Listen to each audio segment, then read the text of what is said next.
하늘이 내린 책 숲을 읽다. 남록과 치유의 숲입니다.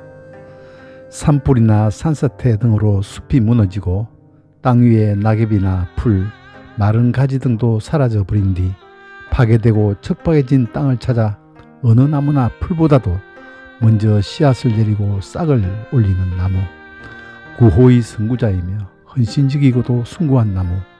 오늘은 오리나무에 대해서 이야기해 보려고 합니다. 오리나무라는 이름을 들으면 얼른 떠오르는 것이 물갈퀴 달린 새 오리입니다. 왜 나무 이름이 오리일까요? 오리와는 무슨 관련이 있는 걸까요? 1459년에 펴낸 석가 일대기인 오린석보와 1527년에 최세진이 펴낸 한자 학습서 훈몽자회에서 올희라는 말이 등장하는데요.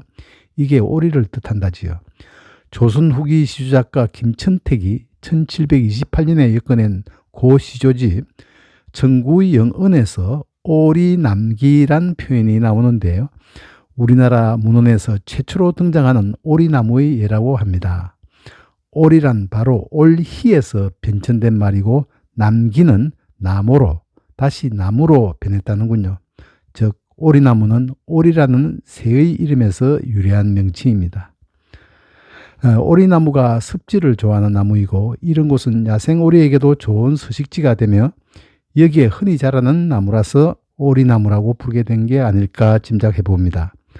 오리나무를 학명으로는 알루스 자포니카라고 하는데요. 여기서 속명 알루스가 유래한 라틴어 원래의 뜻도 새의 날개라고 하는군요. 영어로는 오리나무를 오더라고 하지요. 우리말에서 오리의 어근도 오리입니다. 신기하게 오리에 대한 발음에서 동서양의 손발이 척척 맞는 것만 같네요. 12세기 고려시대에 만들어진 국보 121호 안동 화해탈도 토종 오리나무로 만들어진 것인데요.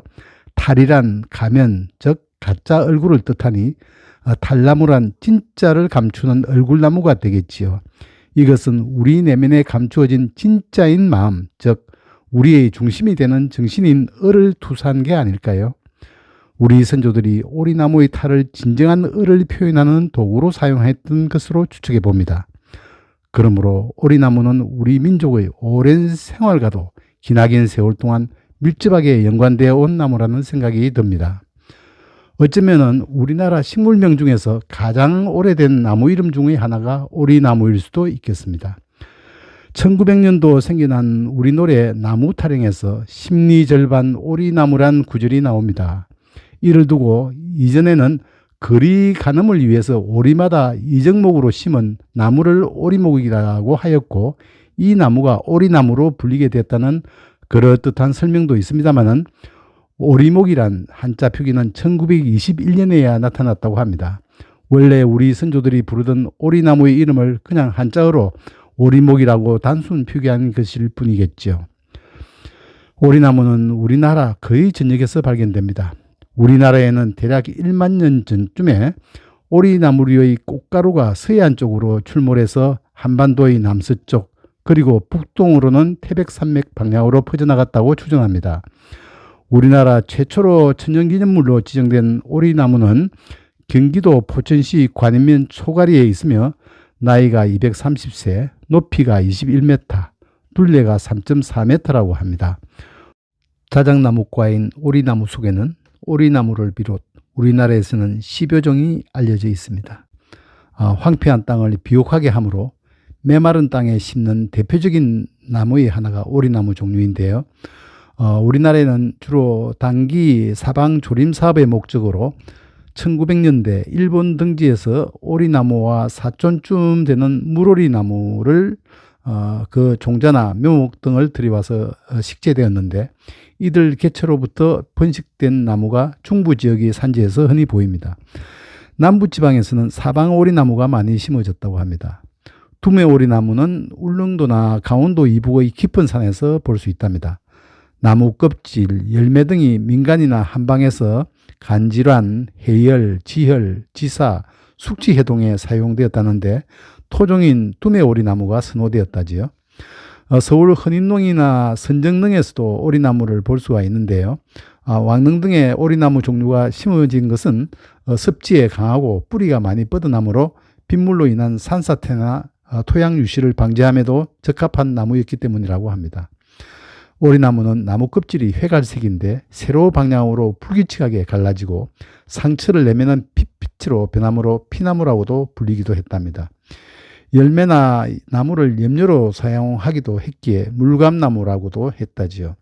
어긋나기로 달린 잎은 긴 타원형에 작고 끝이 뾰족하며 잎맥이 7쌍 내지 11쌍입니다. 꽃은 암수 한 그루로 3월경에 잎이 돋기 전에 숫꽃 이삭이 꼬리처럼 늘어져 달립니다. 숫꽃 아래에 붉은색의 머리를 가진 작은 암술이 위를 보며 달립니다. 열매는 비교적 둥근 편입니다.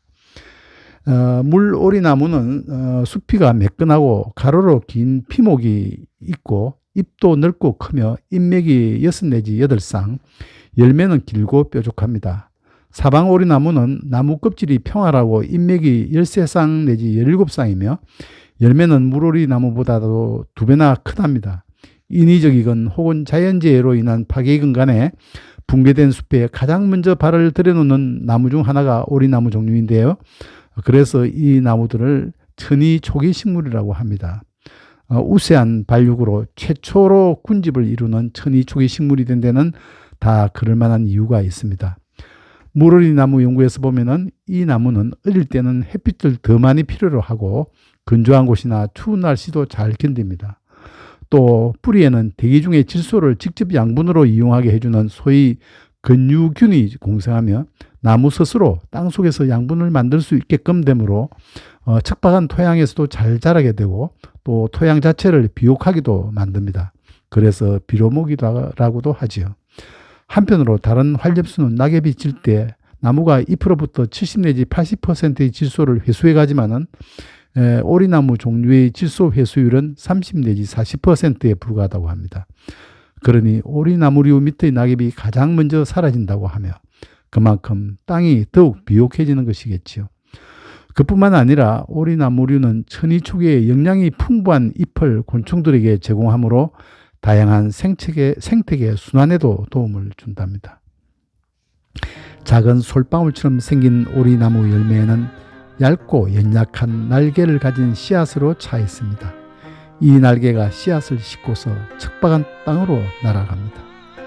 척박한 땅에 떨어진 씨앗은 햇빛을 듬뿍 받으며 무럭무럭 자라나면서 무너지고 피폐해진 황량한 땅을 회복시키기 위해 자신의 온갖 역량과 최선의 노력을 집중합니다.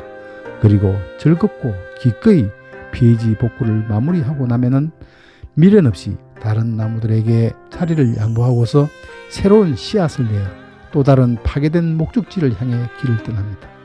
마치 국경 없는 의사회의 멤버들처럼 구호의 손길을 애타게 기다리는 그 땅을 향해 연약한 날개에 몸을 싣고 내달려 나아갑니다. 찰랑대는 물살을 헤치며 나아가는 오리처럼 기꺼이 피해지 복구를 위해 떠나는 오리나무의 숭고하고 거룩한 정신을 보며 다시금 우리는 옷깃을 내밀면서 이웃의 어려움을 애써 외면하려는 우리 자신을 되돌아보게도 됩니다. 오리나무는 구호의 선구자이며 우리의 스승입니다.